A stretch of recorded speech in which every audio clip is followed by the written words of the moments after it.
Los fenómenos psíquicos han existido siempre, en todas las épocas de la humanidad. El doctor Charles Richet clasificó los fenómenos en 4 estadios. Primero, el periodo mítico, que correspondía desde la antigüedad hasta el doctor Franz Anton Mesmer. El fenómeno espírita, que inicia desde el doctor Mesmer hasta el doctor William Crookes. El fenómeno científico, que parte de William Crookes hasta nuestros días.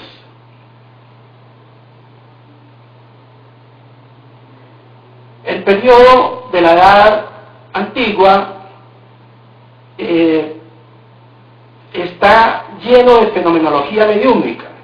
Inicialmente, el mediunismo primitivo, que fue caracterizado por la magia, los curanderos, por la adoración a las fuerzas de la naturaleza.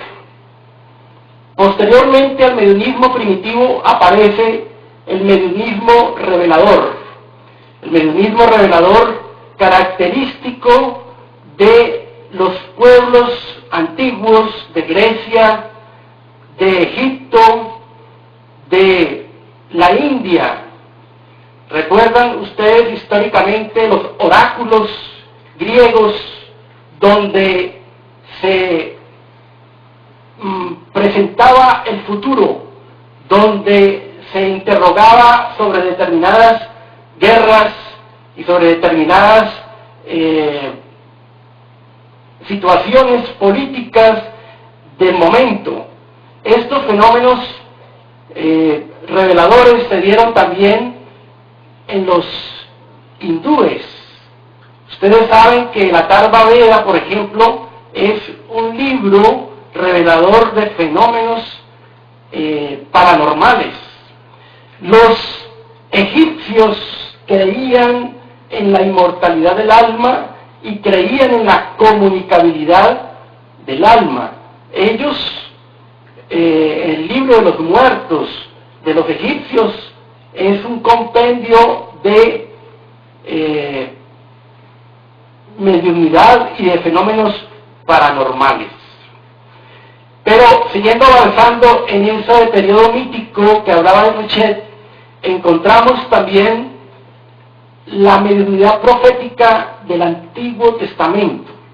El Antiguo Testamento es una epopeya a la mediunidad, sobre todo a la mediunidad profética, al intercambio espiritual.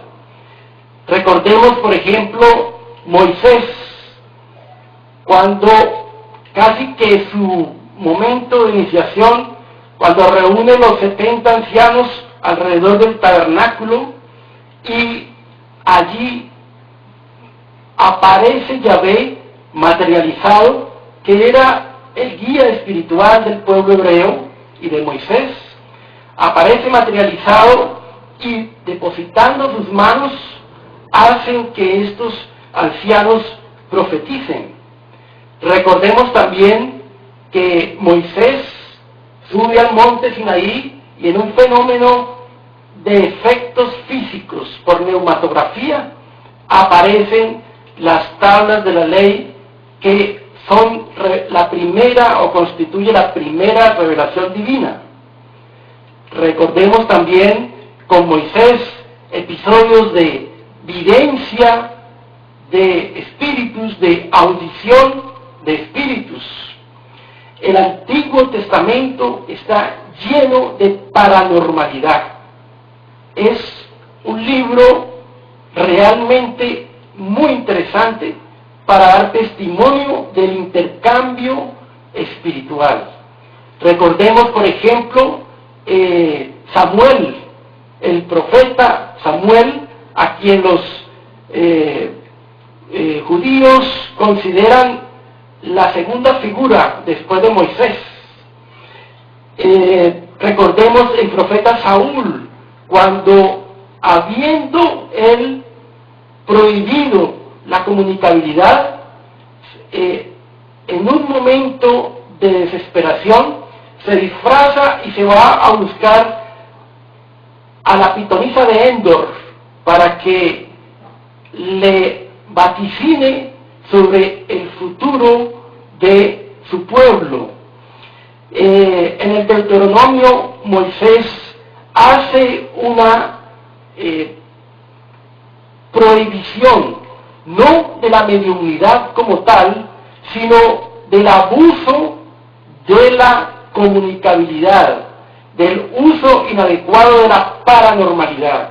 Por este motivo es que algunas doctrinas aducen que la paranormalidad no se permite en las escrituras, pero hay que entender qué fue lo que sucedió en el Deuteronomio, porque Moisés era medium y ejercía la mediunidad, solo que había en su pueblo, que siempre estuvo bajo el sometimiento de otros pueblos, de los egipcios, de los romanos, de los sirios, etcétera, que estuvo siempre bajo el dominio de otros pueblos,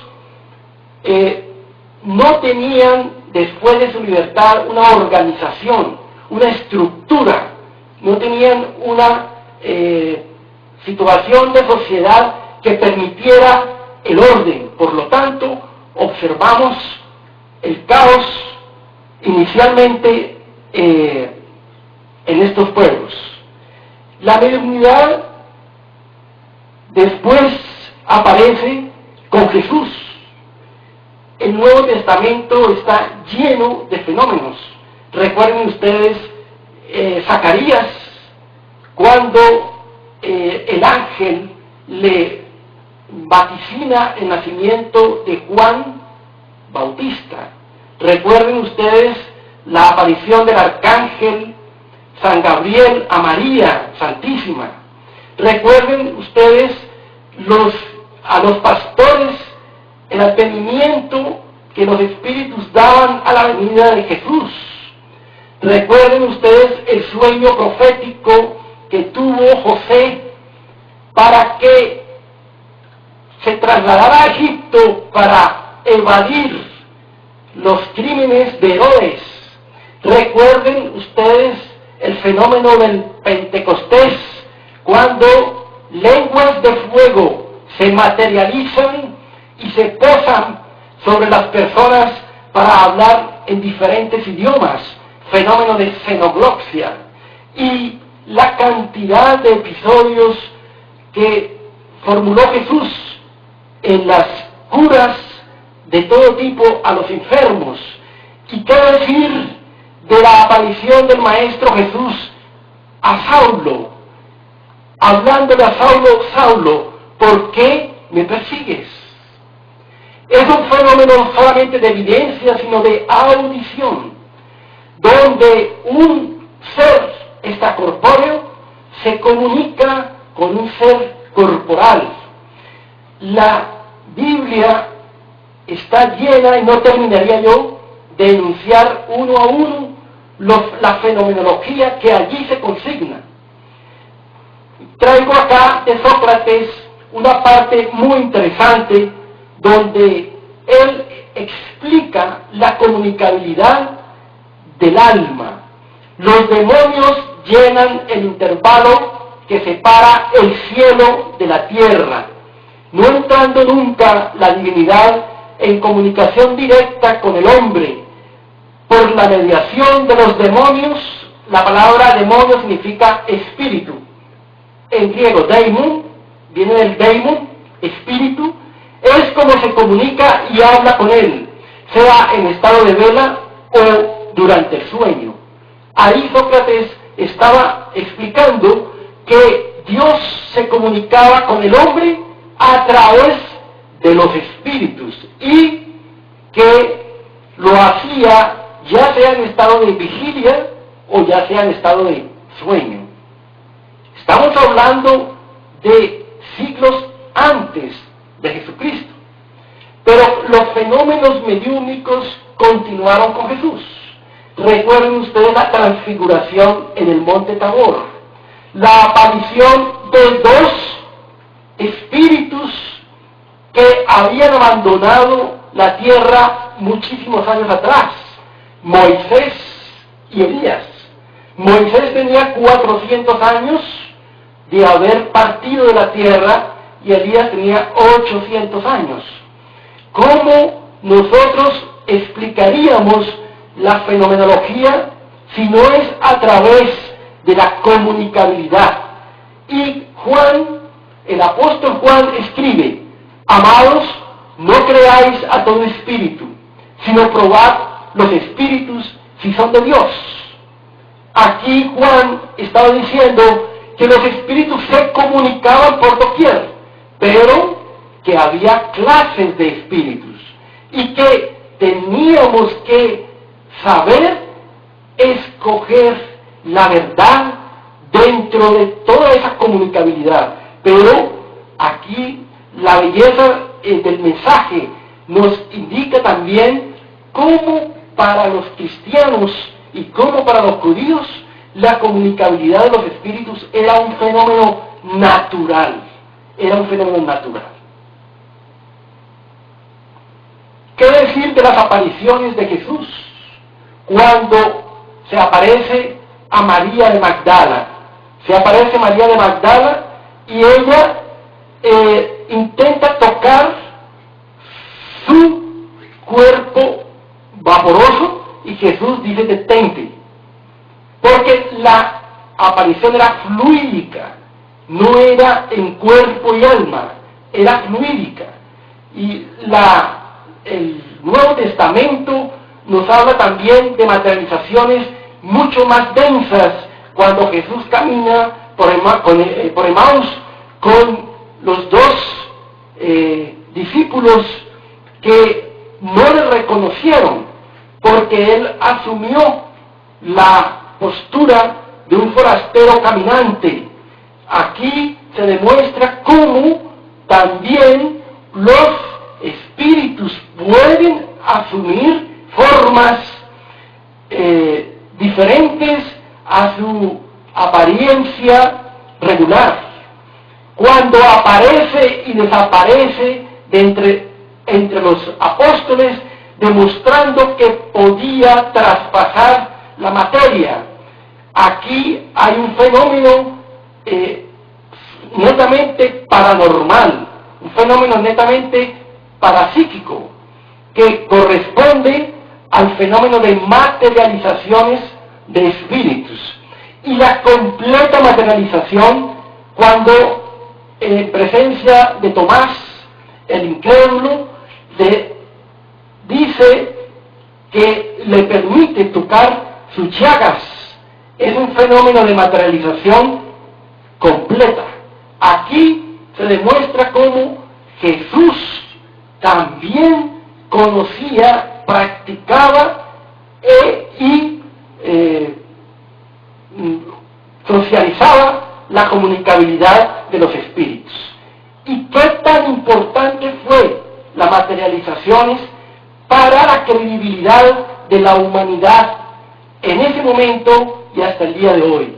Porque después de que el Maestro fuese crucificado, los apóstoles y los discípulos sentían el dolor y a la vez sentían la frustración de que aquel hombre que venía de los cielos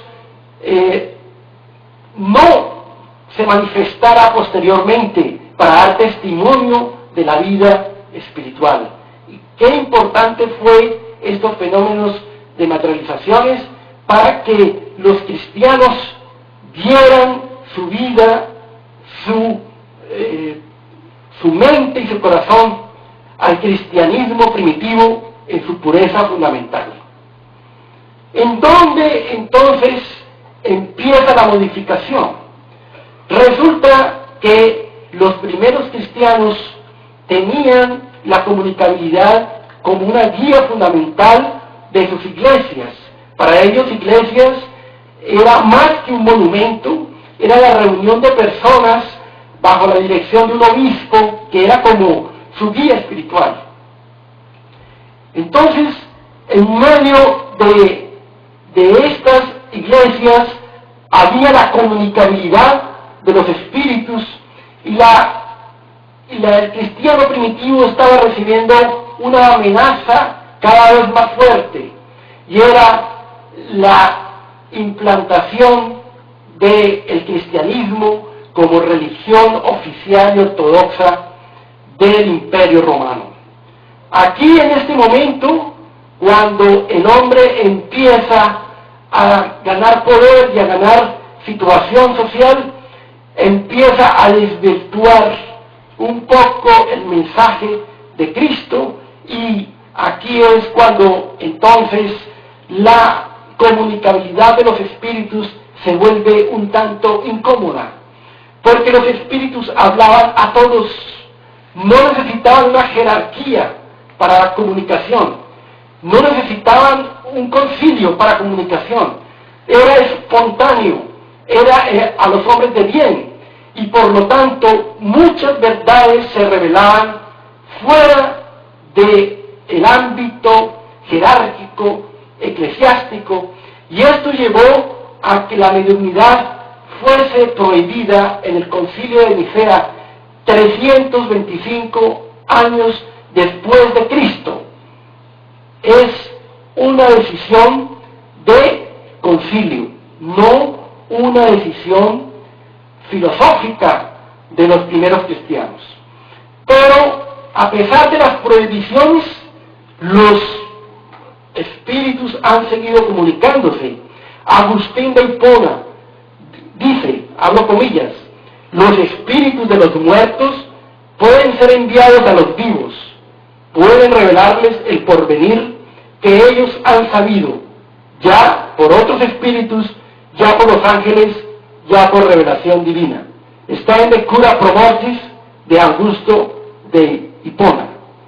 Y el episodio característico de Juana de Arco, campesina francesa, que tiene una facultad de comunicación con los espíritus, que ellos le hablan desde muy temprana edad de que sería la doncella de Orleans, la salvadora de Francia. Francia estaba sometida a una guerra con Inglaterra que llevaban 100 años, la guerra de los 100 años, y estaba devastada Francia. Juana de Arco recibe, según lo que ella misma enuncia en el juicio que se le realiza en Rouen en el año de 1431, lo siguiente: yo tenía 13 años cuando escuché una voz enviada de Dios que era la de San Miguel el protector del reino de Francia, al que vi con mis propios ojos acompañado de los ángeles del cielo, declara ella en Rouen el jueves 22 de febrero de 1431. Y continúa diciendo, las siguientes voces fueron de Santa Catalina de Alejandría y Santa Margarita de Antioquía, escuchándolas por primera vez en 1424. Recuerden ustedes, Santa Catalina de Alejandría vivió hacia los siglos III y IV y fue torturada porque pregonaba a Cristo. Fue torturada, colocada en la rueda, y como en ese sitio de tortura, y como no desencarnó, fue decapitada. Posteriormente, lo mismo Margarita de Antioquía. Habían muerto, entre comillas, 10 siglos atrás.